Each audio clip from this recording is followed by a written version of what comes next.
Bapak Ibu sekalian, pujian orang sepanjang lidahnya, apa yang kita dapat? Kenyang apa? Sekarang anggap Anda dipuji. Oh, Bapak Ibu ini dermawan sekali. Oh, ahli ibadah, selalu sholat tahajud. Oh, bolak-balik haji. Apa yang didapat? Badannya tambah gemuk, hah? Tambah ganteng sama cantik. Ada yang didapat, angin lalu, gitu kan? Jadi untuk apa kita masuk ke ranah itu? Gak perlu. Ustadz tadi bilang lupakan, ya. Terus bagaimana caranya kita tahu amal itu? Malaikat sudah catat. Allah kasih malaikat bodyguard mencatat semuanya. Allah bilang ma yalfidu min qaulin illa ladaihi raqibun atid. Tidak ada satu kata kecuali akan dicatat.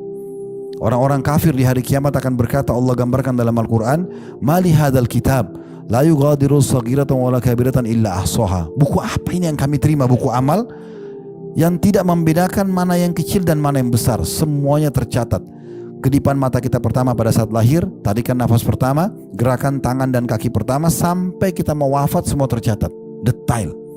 Kalau Bapak Ibu sekarang bisa simpan video, punya kenangan di memori handphone ya, 10 tahun lagi kita nggak tahu seperti apa canggihnya. Sekarang ada AI, nanti apalagi muncul itu yang lebih canggih lagi. Intinya, sebenarnya itu jadi pelajaran buat kita. Kalau kita bisa buat cuplikan, misalnya kita umroh sekarang buat kenangan sepanjang jalan, itu kan kita simpan di memori handphone, bisa kita lihat setiap saat kan. Kalau kita yakin itu bisa, bagaimana kita nggak yakin nanti buku amal kita akan diperlihatkan? Lebih nyata daripada itu, lebih besar daripada itu. Dan Allah datangkan semua hal jadi saksi. Dikatakan pada hari kiamat nanti ada orang, Bapak Ibu sekalian, tolong ingat pesan ini ya. Kata para ulama, orang yang selamat hari kiamat orang yang tidak membantah Allah. Kalau kita kerjakan satu perbuatan, Allah mengatakan kau telah buat ini dan itu. Iya. Kita gak bisa bohong depan Allah, mustahil. Tapi ada orang, kata Nabi SAW, contoh, ada orang membantah. Tidak binasa kecuali pembantah. Karena takut masuk neraka, enggak saya enggak buat. Sampai kata Nabi SAW didatangkan saksi dari malaikat pun dia belum percaya. Lalu Allah tanya, siapa yang kau percaya? Dia bilang diriku sendiri. Lalu Allah kunci mulutnya, Allah buat anggota tubuhnya bicara. Matanya menceritakan histori apa yang dilihat, telinganya berbicara tentang histori apa yang didengar, tangan, kaki, kemaluan, semua membongkar. Setelah itu Allah buka mulutnya, dalam Al-Quran digambarkan. Begitu dibuka mulutnya dia bicara sama badannya sendiri. Lima syahidtum alaina. Kenapa kalian jadi saksi buat badan sendiri? Anggota tubuhnya bicara. Antaqanallahu alladzi antaqa kulla syai'. Yang buat kami bicara adalah Allah yang bisa buat segala satunya bisa berbicara. Gak bisa pada hari kiamat. Tidak bisa lari dari kenyataan gitu ya. Oleh karena itu orang yang selamat, orang yang masih bisa dimaafkan oleh Allah, orang yang tidak membangkang. Tentu yang paling aman adalah kita sudah membersihkan dosa-dosa kita sebelum menuju ke hari kiamat. Jadi penting mengontrol niat Bapak Ibu sekalian agar jangan sampai teralihkan ya, atau kita menjadi riya ya. Ini orang-orang yang masih suka riya ini sebenarnya sayang banget buang-buang waktu ya. Ada orang semalam suntuk dia sholat tahajud nih. Udah sholat tahajud, udah khusyuk, udah baca segala macam. Besok pagi masuk kantor, lalu setan bisikin, wah semalam itu sholatmu bagus banget itu. Ceritain aja sama teman-teman supaya mereka motivasi. Akhirnya dicerita sama dia, semalam itu saya sholat tahajud baca surah Al-Baqarah, wah khusyuk banget. Nah, akhirnya jadi riya. Saran saya orang begini gak usah tunggu sampai pagi. Anda target siapa, datangi rumahnya jam 2 malam, ketuk bel. Liatin saya mau sholat. Itu selesai. Nunggu besok untuk apa? Itu kan sayang banget ya. Jadi usahakan Bapak Ibu sekalian selalu dikontrol niat tersebut dan jangan sampai kita alihkan ke hal yang lain. Ini penting untuk digarisbawahi ya. Kemudian teman-teman sekalian, dalam mengatur niat ini tentunya dibutuhkan untuk menghadirkan hati sepenuhnya untuk Allah Subhanahu wa taala dan tidak bisa setengah-setengah. Dalam sebuah hadis yang sahih disungkil oleh Al-Mundhiri dalam kitab Jihad dan disahihkan oleh Syekh Albani, ada seorang sahabat bertanya begini, ya Rasulullah, saya berjihad karena Allah, namun saya ikutkan dengan niat dalam hati untuk popularitas. Sedikit aja, cuma mau dibilang pahlawan, jagoan, satria. Dapat pahala nggak? Kata Nabi SAW, tidak. Sedikit aja, niatnya karena Allah. Terus kemudian orang itu ulangi lagi, ya Rasulullah, Saya niat jihad karena Allah, berperang, keluar, meninggalkan keluarga. Tapi sedikit niat ada terlintas, saya mau popularitas. Dapat pahala jihad nggak? Enggak. 3 kali ditanya, 3 kali Nabi bilang tidak, gitu kan? Lalu Nabi bilang hadisnya masyhur, innallaha la yaqbalu amalan illa ma kana khalisan liwajhi. Allah tidak akan terima amal kecuali yang ikhlas karena Allah, ya. Dan tentunya apapun teman-teman sekalian yang kita lintaskan, ya, kita lintaskan tidak ingin atau tidak diniatkan karena Allah atau sedikit bercampur baur, maka akan sia-sia. Itu yang disebutkan oleh seorang ulama namanya Al-Mundhir. Al-Mundhir menukir riwayat tentang Ar-Rabi' bin Hutsaim rahimahullah, seorang ulama tabi'in. Beliau mengatakan segala sesuatu yang tidak diniatkan mencari keridhaan Allah Azza wa Jal, maka akan sia-sia. Tidak ada gunanya sama sekali, ya. Jadi kita harus belajar teman-teman untuk meninggalkan semua pujian manusia.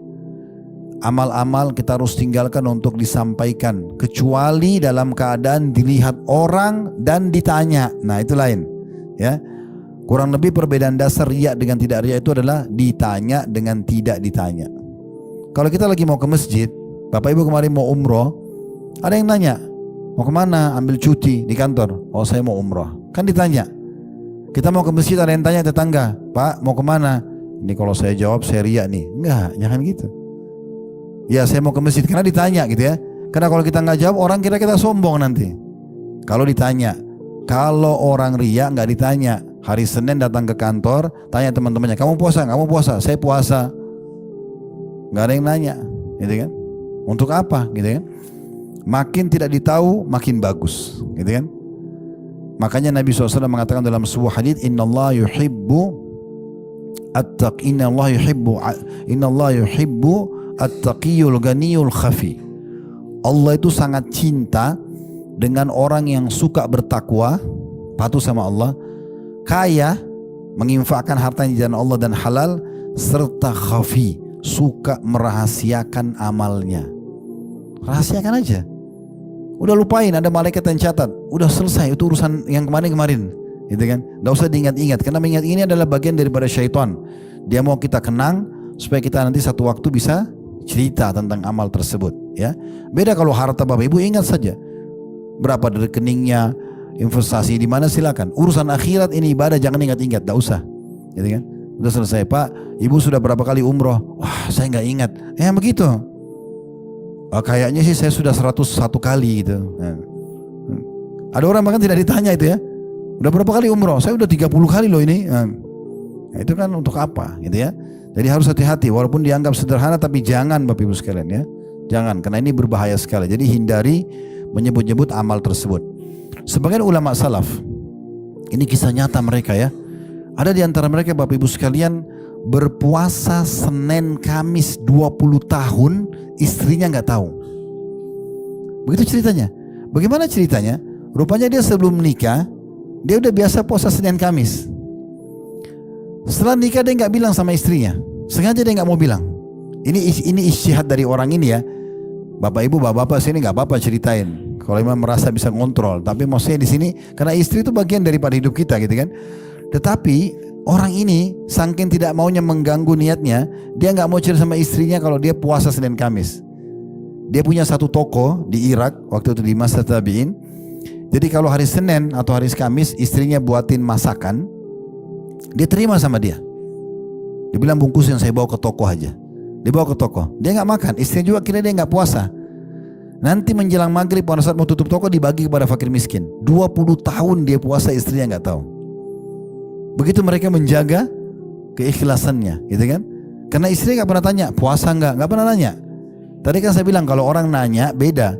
Ini istri nggak pernah nanya, tiba-tiba saya pilih makan, ya sudah diambil aja sama dia. Dia cuma bilang bungkusin, saya mau bawa aja. Ya, seperti itu. Ada salah satu tabi'in tinggal di kota Madinah ini, unik sekali Bapak Ibu sekalian.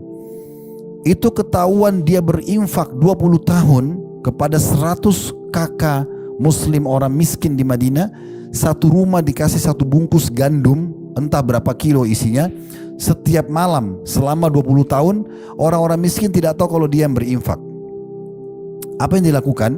Waktu dia meninggal dunia dan dimandikan jenazahnya, ditemukan di pundak sebelah kanannya itu ada bekas warna hitam karena suka pikul barang berat. Lalu orang-orang yang mandikan jenazahnya setelah dikuburkan tanya istrinya, ada apa dengan pundak suami anda, kenapa begitu? Dia bilang, saya juga tidak tahu. Selama ini saya juga tidak pernah tanya kenapa pundaknya gitu ya. Tapi saya biasa lihat suami saya selepas tahajud, antara tahajud dengan sholat subuh, itu dia suka angkat karung yang besar, dia naik kuda lalu dia jalan. Saya tidak tahu kemana. Karena suami saya nggak cerita, saya juga nggak nanya.